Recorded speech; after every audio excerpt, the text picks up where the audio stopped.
Queridos alunos da EJA, sejam bem-vindos em mais uma aula de Ciências da Natureza. Nessa nossa aula, nós trataremos sobre o eixo Vida e Ambiente. E o objeto de conhecimento da nossa aula será as diferenças entre a fotossíntese, a fermentação, a respiração celular e a importância da fotossíntese para os seres vivos, especialmente as plantas, o grupo das plantas, tá certo?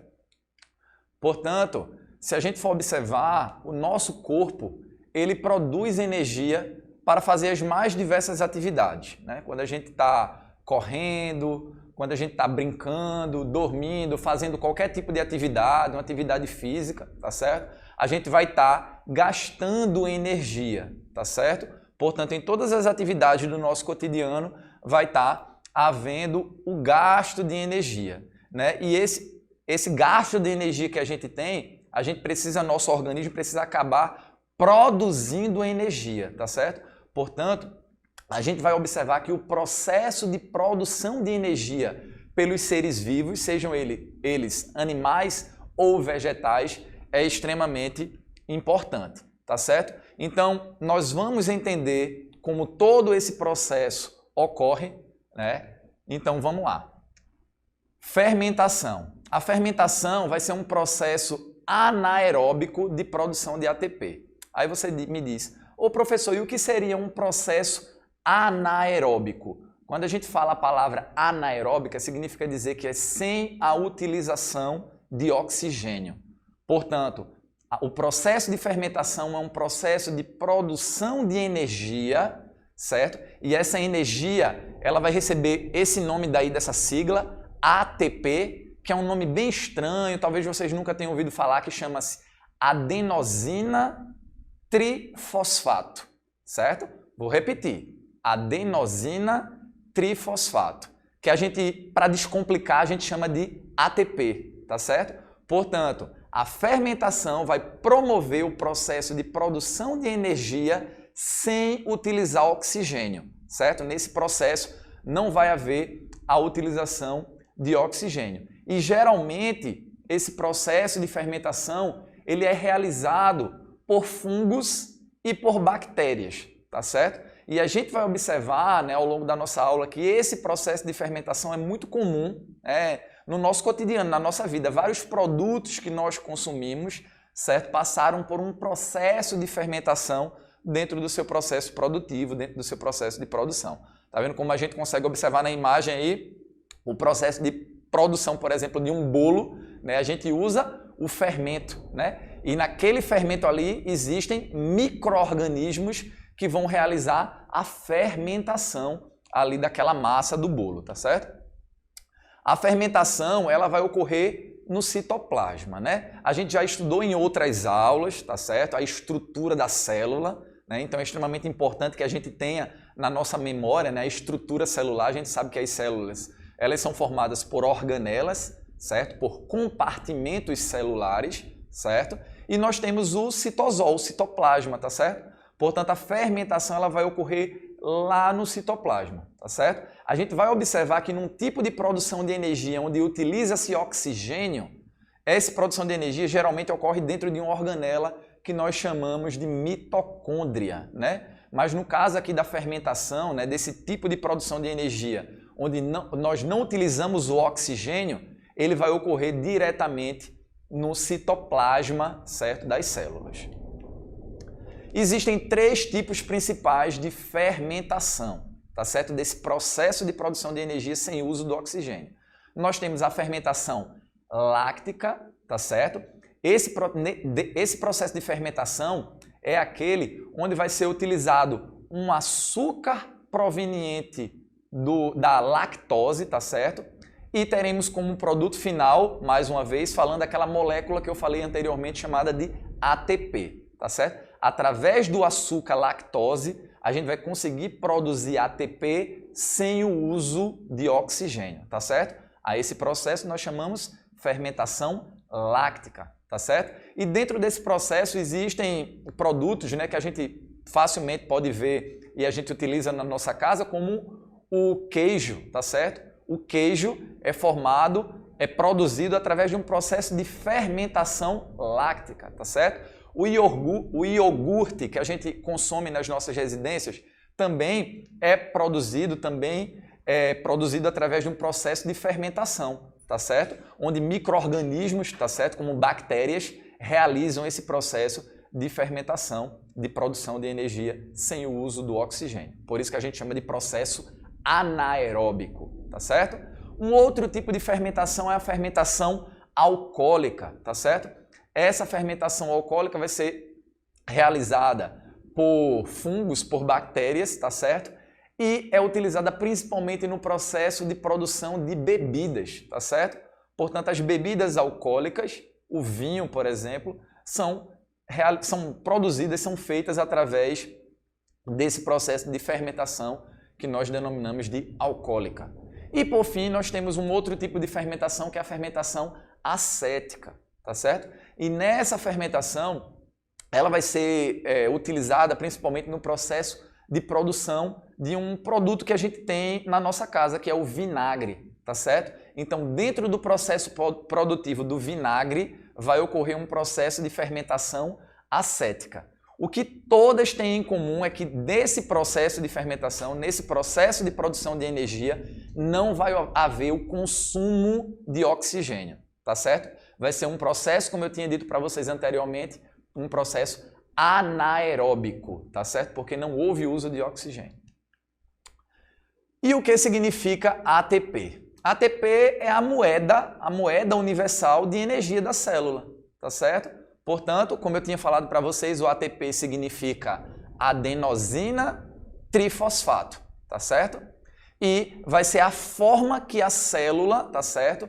Os organismos vão encontrar de armazenar energia nas células, tá certo? E essa molécula de ATP, né, ela vai ter como seu precursor, né, um açúcar, tá certo? Agora nós chegamos na respiração celular, tá certo? A gente consegue ver aqui um esquema de respiração celular, né, onde nós temos o exemplo da célula animal e da célula vegetal. No caso da célula animal, nós vamos ter como organela, né, que está envolvida nesse processo, a mitocôndria. Já na célula vegetal, nós vamos ter uma outra organela envolvida nesse processo de respiração, que é o cloroplasto, tá certo? Que vai ser importantíssimo dentro daquele processo de fotossíntese, né? Porque como nós sabemos, né, as plantas, os vegetais, produzem o seu próprio alimento através desse mecanismo chamado de fotossíntese, que a gente vai ver mais profundamente adiante nos slides na apresentação que vai seguir, tá certo? Ao longo da nossa aula. Já a mitocôndria, ela vai promover a produção de energia, né, através de um ciclo que nós vamos ver, que nós vamos estudar também, que chama-se ciclo de Krebs, tá certo? Que através desse ciclo, através da molécula de glicose, nós vamos ter então a produção dessa energia, dessa adenosina trifosfato. E o que é e onde ocorre, né? Esse processo de respiração celular, ele é completamente diferente do processo de respiração pulmonar, né? Quando a gente respira através, e os nossos pulmões, ele resgata, ele pega o oxigênio do meio ambiente e esse oxigênio ele vai para as nossas células, ele vai ser utilizado lá pelas nossas células dentro desse processo de produção de energia, né? Ou seja, então, observem que o processo de respiração pulmonar, ele de certa forma vai estar associado com o processo de respiração celular, só que eles são coisas diferentes, né? O processo de respiração celular pulmonar, vai estar associado com a captura de oxigênio do meio ambiente, já o processo de respiração celular vai estar associado com o consumo desse oxigênio pela célula e tendo como produto final a produção de energia, né? Portanto, nós observamos que esse processo de respiração celular vai ter como produto a produção de muita energia em forma de ATP, tá certo? Trata-se de um processo aeróbico, tá certo? No slide aí, perdão, tá até escrito errado. Essa palavrinha é processo, tá certo? Onde a gente tá vendo aí no slide, então é processo aeróbio, ou seja, significa dizer que houve o consumo de oxigênio. Lembram que lá no processo de fermentação eu falei que a produção de energia acontecia sem o consumo de oxigênio. Aqui na respiração celular, o processo de produção de energia, de ATP, ocorre com o consumo de oxigênio. Portanto, em vez de ser um processo anaeróbico, como era lá na fermentação, agora nós estamos tratando de um processo aeróbio, tá certo? Porque há consumo de oxigênio, tá certo? É necessário oxigênio para que esse processo aconteça. Assim como a fermentação, a respiração celular é um mecanismo para o nosso corpo produzir energia. Ambos vão estar envolvidos no processo de produção de energia, só que um é anaeróbio e o outro aeróbio, tá certo? Espero que isso tenha ficado bem claro aí pra gente. Etapas da respiração celular. A respiração celular ela possui algumas etapas. Ela pode acontecer de forma mais simples, de forma mais direta, tá certo? Quando há a quebra da glicose, desse açúcar chamado de glicose, lá no citoplasma, tá certo? Através de um procedimento que a gente chama de glicólise, certo? Essa palavra lise significa quebra, tá certo? Glicólise significa quebra do açúcar chamado de glicose. Portanto, é a quebra da glicose, nós denominamos de glicólise. E ela vai acontecer no citoplasma da célula, tá certo? É um processo de obtenção de energia mais simples.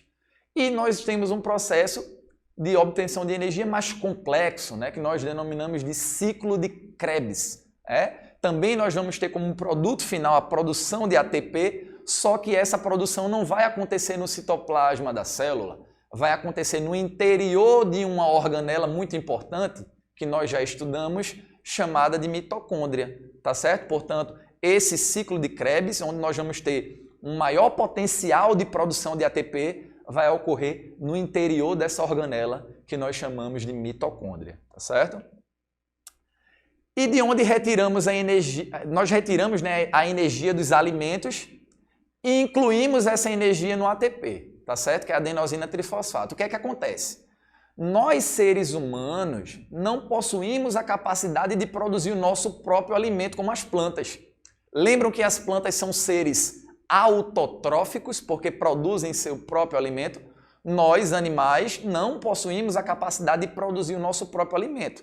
Nós precisamos consumir os alimentos, né? E a partir desses alimentos que nós consumimos, nós retiramos a energia e transformamos essa energia em ATP, tá certo? Que vai ser utilizado pela célula. Então, quando a gente consome carboidrato, né, lá no pãozinho, quando a gente come aquele pão que a gente compra lá na padaria, que é fonte de carboidrato, quando a gente consome gordura, né, ou quando a gente consome proteína da carne, né, todos esses produtos aí vão fornecer essas matérias-primas que vão fornecer açúcar, glicose, tá certo? E lembram que a glicose é a matéria-prima dentro do processo de produção do ATP, tá certo?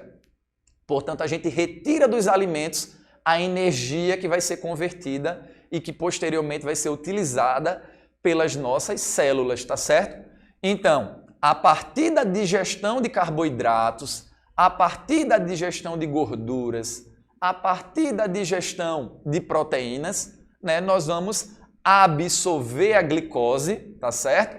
Né? A gente já estudou em outras aulas que todos os alimentos que nós consumimos vão ser digeridos, né, no nosso organismo, e então nós vamos absorver, né, a glicose, nós vamos absorver essa molécula, nossas células vão absorver essa molécula e lá no interior da célula vai haver a produção da energia em forma de ATP, seja diretamente no citoplasma, naquele procedimento mais simples, que a gente chama de glicólise, que é a quebra da molécula de glicose diretamente no citoplasma, seja pelo ciclo de Krebs, né, que acontece lá no interior daquela organela que nós chamamos de mitocôndria. Um outro processo de produção de energia vai estar associado com o reino das plantas, né? Com as plantas. Ocorre nas plantas, nas algas, nas cianobactérias e é um processo autotrófico, tá certo? Porque, como eu tinha mencionado para vocês, as plantas elas produzem o seu próprio alimento através desse processo de fotossíntese, tá certo? Então, eu trouxe para vocês aqui esse esquema, né, onde a gente mostra de forma bem resumida como ocorre esse processo de fotossíntese, né, onde utilizando-se do gás carbônico, né, do gás carbônico e da água, tá certo? Água e sais minerais que vão estar lá presentes no solo, e utilizando a energia solar, a planta, a árvore, ela vai ser capaz, né, de transformar esse gás carbônico, essa água e sais minerais em glicose e oxigênio. O oxigênio vai ser liberado para a atmosfera, para o meio ambiente, e a glicose, esse açúcar, vai ser utilizado pela planta, tá certo? Dentro desse processo seu de produção de energia, de produção de ATP.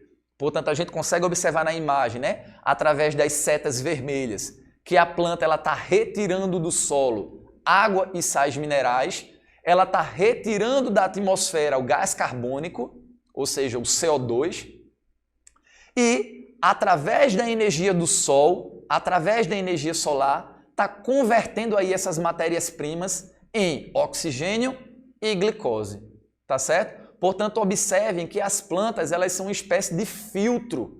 Elas retiram da atmosfera gás carbônico, né? E lembre que esse gás carbônico é, inclusive, um dos compostos poluentes, né, do nosso ar.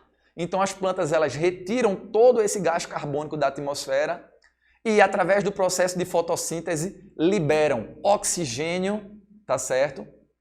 Para nossa atmosfera, tá certo? Observem a importância das plantas dentro desse processo de equilíbrio ambiental, tá certo? Ao passo que elas produzem energia para sobreviverem, elas estão contribuindo com o equilíbrio ambiental, com o equilíbrio do meio ambiente, tá certo? Portanto, esse processo de fotossíntese vai ser o processo de conversão, de convertermos energia luminosa do Sol em energia química, que vai ser utilizada pela planta, tá certo? Então, de forma bem simples e direta, quando alguém perguntar para você o que é um processo de fotossíntese, você vai responder que a fotossíntese é o processo em que a planta ela converte a energia luminosa do Sol em energia química que vai ser utilizada pela célula na forma de ATP, que é adenosina trifosfato.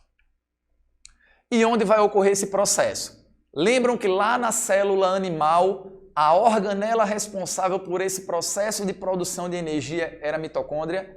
Aqui no caso das plantas, a organela responsável vai ser os cloroplastos, tá certo? Os cloroplastos são organelas especializadas das células vegetais, tá certo? Que vão estar envolvidas dentro desse processo de produção de energia, tá certo? Na forma de ATP. Fatores que influenciam a fotossíntese.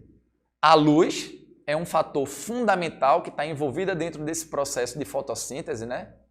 O gás carbônico, a água e a temperatura. Todos esses daí são os ingredientes necessários para que a fotossíntese ocorra, tá certo? A ausência de um desses componentes torna inviável o processo de fotossíntese pela planta. Tá certo? Que é esse processo de obtenção de energia. Eu espero que vocês tenham gostado dessa aula de ciências, onde nós pudemos resgatar, né, e observar que existem vários processos de produção de energia pelos organismos, pelos seres vivos, né, as suas principais diferenças. Nós observamos que o processo de fermentação é um processo de obtenção de energia, de produção de energia, né, anaeróbio, onde não há o consumo de oxigênio dentro desse processo, né? E que esse processo está associado com um processo de fabricação, de produção de alguns alimentos que são consumidos pelas pessoas, tá certo? Nós estudamos o processo de respiração celular, né? E o processo de produção de energia pelas células vegetais e animais, né? As células animais com a organela especializada, que é a mitocôndria, e as células vegetais com os cloroplastos, tá certo? Eu espero que vocês tenham gostado dessa aula e nós nos encontramos na próxima. Fiquem com Deus e um forte abraço.